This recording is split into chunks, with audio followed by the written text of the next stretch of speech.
Bismillahirrahmanirrahim. Assalamualaikum warahmatullahi wabarakatuh. Perkenalkan, kami dari kelompok 1 yang beranggotakan 7 orang, yaitu Nur Rashida, Nurul Afdali Adam, Putri Marwani, Rara Mukrama Jasman, Rini Alda, Miftahul Janna, dan saya sendiri Hasliana akan memaparkan mengenai percobaan protein. Adapun yang menjadi latar belakang pada percobaan kali ini yaitu protein termasuk salah satu jenis gizi makro yang memiliki fungsi di dalam tubuh manusia dan terdiri atas 20 asam amino yang berbeda. Protein menjadi salah satu kandungan utama yang terdapat pada telur, tepatnya pada albumin atau putih telurnya. Albumin telur atau putih telur berwujud cair, kental, dan tidak berwarna. Unsur-unsur yang ada di dalam albumin telur beserta kelarutannya dapat diketahui dengan melakukan uji susunan elemen protein dan uji kelarutan protein. Selain itu, untuk mengetahui pengaruh pengendapan protein dengan garam dan titik isoelektriknya, maka dilakukan uji pengendapan protein dengan garam dan uji penentuan titik isoelektrik. Tiap jenis protein mempunyai titik isoelektrik. Berdasarkan latar belakang tersebut, maka dilakukan percobaan protein ini. Adapun rumusan masalah pada percobaan ini yang pertama, apakah terdapat unsur karbon, hidrogen, oksigen, nitrogen, dan sulfur dalam protein albumin telur ayam ras dan gelatin. Yang kedua, bagaimana kelarutan protein albumin telur ayam ras dan gelatin dalam air suling, larutan asam klorida 10%, larutan natrium hidroksida 40%, etanol 96%, dan kloroform. Kemudian yang ketiga, bagaimana pengaruh larutan natrium klorida 5%, barium klorida 5%, kalium klorida 5%, magnesium sulfat 5%, dan amonium sulfat jenuh dalam protein albumin telur ayam ras dan gelatin.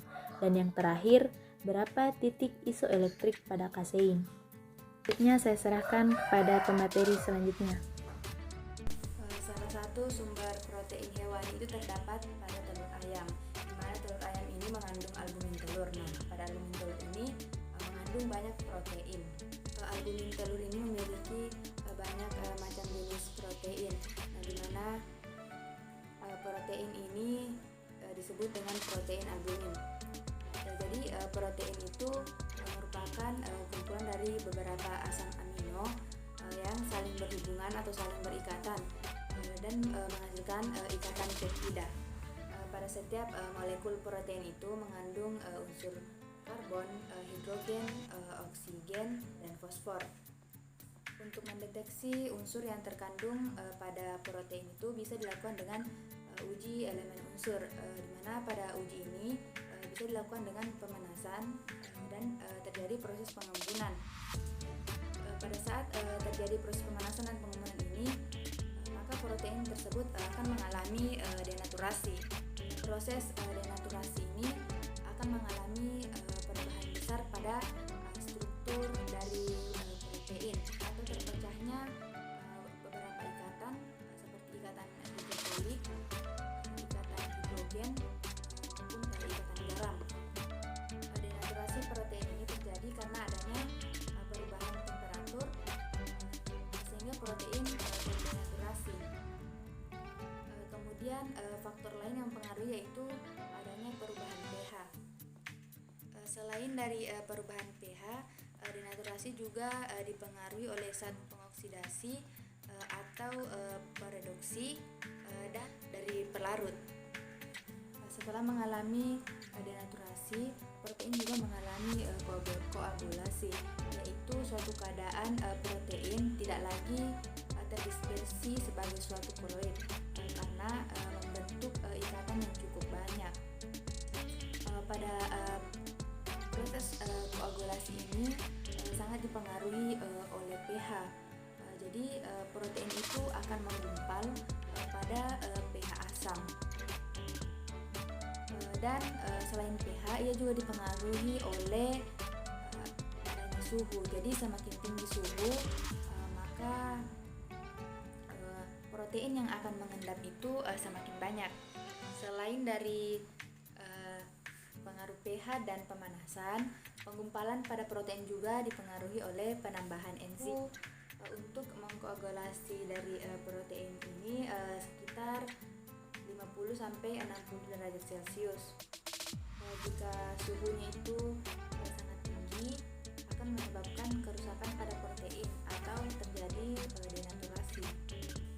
Ketika terjadi proses koagulasi protein, maka akan merubah struktur dari protein tersebut, di mana pada keadaan ini semua protein akan menggumpal dan tidak lagi memiliki struktur sekunder, tersier, dan kuartener. Nilai pH pada saat asam amino tidak memiliki muatan itu disebut dengan titik isoelektrik. Ketika mencapai titik isoelektrik, maka muatan negatif dan positifnya itu sama. Jika pH berada di atas titik isoelektrik, maka protein itu akan bermuatan negatif. Sedang begitupun sebaliknya, jika pH berada di bawah titik isoelektrik, maka protein akan bermuatan positif. Larutan yang bersifat asam akan mendonorkan proton atau H+, sedangkan pada larutan yang bersifat basa akan mendonorkan OH- ion H+. Selanjutnya yaitu alat dan bahan serta prosedur pada percobaan. Adapun alat-alat yang digunakan dalam percobaan ini yaitu hot plate, gelas kimia, tabung reaksi, cawan porselin, kaca arloji, spiritus, kaki 3, kasa akses, pipet tetes, rak tabung reaksi, gegep, dan botol semprot. Dan adapun bahan-bahan yang digunakan dalam percobaan ini yaitu aquades, amonium sulfat jenuh dan amonium sulfat 5%, asam klorida 10%, bufer asetat dengan pH 4, 5, 6, 7, dan 8, etanol 96%, gelatin, kloroform, barium klorida 5%, kalsium klorida 5%, kasein, magnesium 5%, klorida 5%, natrium hidroksida 10%, natrium hidroksida 40%, timbal, asam asetat 5%, dan putih telur. Baik, kali ini saya akan menjelaskan prosedur pada percobaan protein. Yang pertama yaitu metode penyiapan albumin telur. Nah, prosedurnya yaitu mengambil beberapa bagian dari albumin telur menggunakan pipet tetes, kemudian dimasukkan ke dalam gelas kimia, lalu dilarutkan menggunakan aquades 10 ml. Selanjutnya diaduk hingga merata. Percobaan selanjutnya yaitu uji adanya atom karbon, hidrogen, dan oksigen. Nah, tahapan-tahapannya yaitu mengambil 1 ml albumin telur, kemudian diletakkan di atas cawan porselin. Kemudian gelas objek diletakkan di atas cawan porselin lalu dipanaskan. Nah, adanya pengembunan menandakan adanya nitrogen dan oksigen dalam sampel albumin telur. Kemudian dicium bau yang ada dan hasilnya yaitu tercium bau rambut terbakar. Hal ini menandakan adanya nitrogen dalam sampel. Kemudian adanya pengarangan menandakan adanya atom karbon dalam sampel. Nah, percobaan ini digulangi menggunakan sampel gelatin. Prosedur selanjutnya yaitu uji adanya atom nitrogen. Tahapannya yaitu 1 ml albumin telur diambil, kemudian dimasukkan ke dalam tabung reaksi, kemudian ditambahkan 1 ml NaOH 10%. Nah, tabung reaksi kemudian diguncang sambil dipanaskan di atas pembakar bunsen. Hasil yang terjadi yaitu tercium bau amonia. Kemudian dilakukan uji menggunakan kertas lakmus merah, yang dimana hasilnya yaitu kertas lakmus merah berubah menjadi biru. Prosedur selanjutnya yaitu uji adanya atom sulfur. Tahapannya yaitu 1 ml albumin telur diambil, kemudian dimasukkan ke dalam tabung reaksi. Kemudian ditambahkan 1 ml NaOH 10%, lalu dipanaskan dan diguncang di atas pembakar bunsen. Kemudian ditambahkan 4 tetes PB asetat 5% dan terbentuk larutan hitam. yang menandakan terbentuknya TBS. Kemudian ditambahkan 4 tetes HCl pekat. Kemudian tercium bau khas belerang. Prosedur selanjutnya yaitu uji kelarutan protein.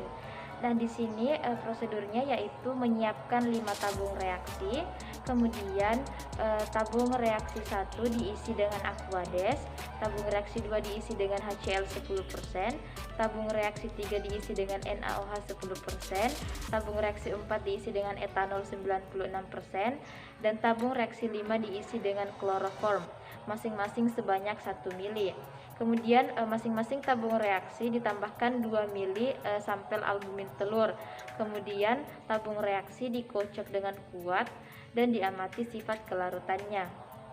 Nah, prosedur ini diulangi menggunakan sampel gelatin. Prosedur selanjutnya yaitu uji pengendapan protein dengan garam. Nah, prosedurnya yaitu disiapkan 5 tabung reaksi, kemudian masing-masing tabung reaksi diisi dengan 2 mili albumin telur, kemudian secara berturut-turut di mana tabung 1 atau tabung reaksi 1 diisi dengan NaCl 5%, tabung reaksi 2 diisi dengan BaCl 5%, tabung reaksi 3 diisi dengan CaCl2 5%, tabung reaksi 4 diisi dengan MgSO4 5%, kemudian tabung reaksi 5 diisi dengan NH4 2 kali SO4 jenuh. Nah, masing-masing garam ini ditambahkan setetes demi setetes sampai timbul endapan. Kemudian diamati perubahan yang terjadi pada tabung reaksi. Prosedur yang terakhir yaitu uji titik isoelektrik.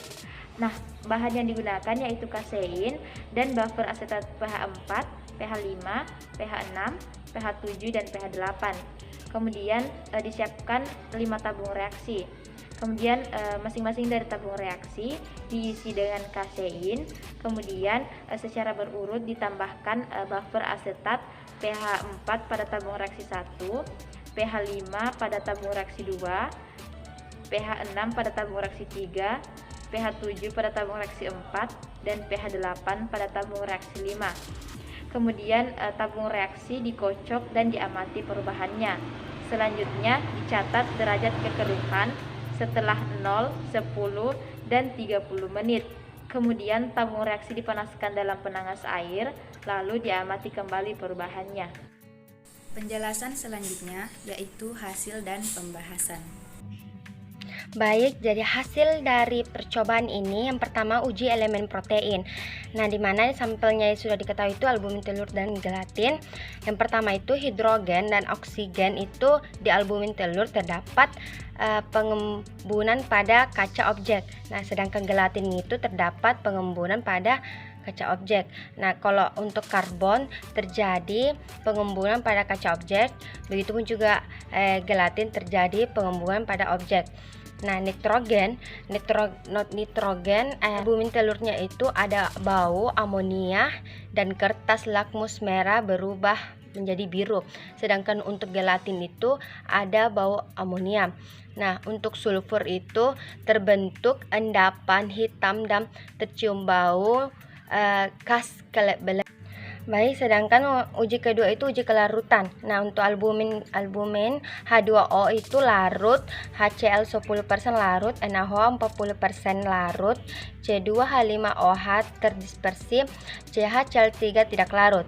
Untuk gelatin larut, H2O-nya HCl 10% larut, NaOH 40% larut, C2H5OH terdispersi, dan CH-Cl3 tidak larut. Nah, uji ketiga itu uji pengendapan dengan garam. Uji selanjutnya yaitu pada penentuan titik isoelektrik pada protein. Digunakan kafein dan juga asetat pada pH tertentu. Diperoleh hasil adanya unsur hidrogen dan oksigen yang ditandai dengan terjadinya pengembunan pada saat dipanaskan. Pada uji adanya unsur karbon atau K yang ditandai dengan terbentuknya pengarangan di sekitar pinggiran albumin, dan pada sampel gelatin tidak terjadi pengarangan. Uji adanya unsur nitrogen atau N pada sampel albumin telur ayam, didapatkan hasil bau amoniak seperti bau rambut terbakar, dan mengubah warna albumin telur menjadi berwarna kecoklatan. Tak terjadi perubahan kertas lakmus merah menjadi warna biru yang menandakan perubahan dari asam menjadi basah dengan pH 14, sedangkan pada sampel gelatin tidak ada bau amoniak dan tidak terjadi perubahan pada kertas lakmus merah. Uji adanya unsur sulfur atau es pada sampel air dengan dihasilkannya bau seperti belerang dan berubahnya warna larutan menjadi warna hitam setelah ditambahkan HCl pekat. Selanjutnya, percobaan uji kelarutan protein dengan sampel albumin telur ayam dan gelatin diperoleh hasil pada uji kelarutan protein yaitu albumin telur dan gelatin larut pada Aqueous HCl NaOH, dan sedangkan pada etanol albumin dan gelatin terdispersi dan pada kloroform albumin dan gelatin tidak larut. Hal ini amfoter yaitu dapat bereaksi dengan larutan asam, basa, dan garam. Kelarutan protein dalam berbagai pelarut seperti air, alkohol, dan garam encer itu berbeda-beda. Protein yang kaya akan radikal-radikal nonpolar akan lebih mudah larut dalam campuran alkohol dan air, sedangkan protein yang miskin akan radikal-radikal nonpolar akan cenderung membentuk endapan. Selanjutnya yaitu uji pengendapan protein dengan sampel albumin telur ayam dan gelatin. Hasil yang diperoleh yaitu tidak terbentuknya endapan pada albumin yang dicampur dengan NaCl2 dan BaCl2 5%, dan terbentuk sedikit endapan pada albumin yang dicampur dengan CaCl2 5%, dan pada MgSO4 dan NH4 2 kali SO4 jenuh terbentuk banyak endapan. Hal ini sesuai dengan teori yang mengatakan bahwa penambahan garam dalam konsentrasi tinggi menyebabkan molekul air yang semula terikat pada permukaan hidrofobik dari protein akan berikatan dengan garam. Semakin banyak molekul air yang berikatan dengan ion-ion garam, maka akan mengakibatkan protein yang saling berinteraksi dan mengendap atau mengalami salting out. Konsentrasi garam yang ditambahkan dinyatakan sebagai persen kejenuhan. Selanjutnya yaitu percobaan uji penentuan titik isoelektrik protein dengan sampel kasein dan buffer asetat pH 4, 5, 6, dan 8 dengan menambahkan kasein pada masing-masing tabung. Hasil yang diperoleh pada uji penentuan titik isoelektrik, derajat kekeruhan yang paling tinggi terjadi pada larutan buffer asetat pH 6 di mana terjadi kekeruhan dan terbentuk endapan. Hal ini sesuai dengan teori yang mengatakan protein akan mengendap pada protein isoelektrik. Pada pH isoelektrik ini, molekul protein berada pada kelarutan yang minimal sehingga protein akan terkoagulasi, tetapi protein tidak akan mengalami denaturasi. Baik, itulah pembahasan dari percobaan protein. Selanjutnya yaitu kesimpulan. Kesimpulan pada percobaan ini yaitu yang pertama, albumin mengandung unsur-unsur karbon ditandai dengan terjadinya pengarangan, nitrogen dan oksigen ditandai dengan terjadinya pengembungan nitrogen, ditandai dengan adanya bau amonia dan kertas lakmus merah berubah menjadi warna biru. Belerang ditandai dengan perubahan warna larutan menjadi hitam dan adanya bau khas belerang. Adapun pada gelatin mengandung unsur-unsur karbon C ditandai dengan tidak terjadinya penggarangan hidrogen dan oksigen, ditandai dengan terjadinya pengembungan nitrogen, ditandai dengan adanya bau amonia dan kertas lakmus merah berubah menjadi warna biru. Yang kedua yaitu uji kelarutan protein, yaitu albumin dan gelatin, larut dalam air atau H2O, larut dalam asam klorida HCl, larut dalam natrium hidroksida NaOH, larut sebagian dalam etanol, akan tetapi tidak larut dalam kloroform CH-CI3. Yang ketiga yaitu uji pengendapan dengan garam, yaitu albumin hanya membentuk endapan pada penambahan BaCi2 yang berlebih. Yang keempat, uji penentuan titik isoelektrik pada kasein, yaitu terjadi pada pH 4 karena semakin rendah pH maka semakin cepat keruh.